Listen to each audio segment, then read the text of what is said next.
Right নিচ্ছি আমরা এখন। এই লাস্ট এয়ারটা বাইট বাকি আছে। এটা হলো হোমমেড আমার দিদি বানানো। এদিকে সায়ন খাচ্ছে, সায়নের লাস্ট বাকি, আমাদের বাকি। কিচেনে খাওয়া দাওয়া শেষ, আমরা এবার লাস্ট বাইটটা নেবো।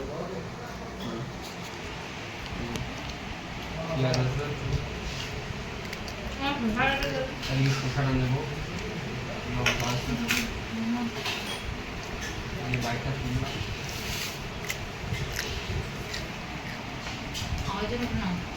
শুনলাম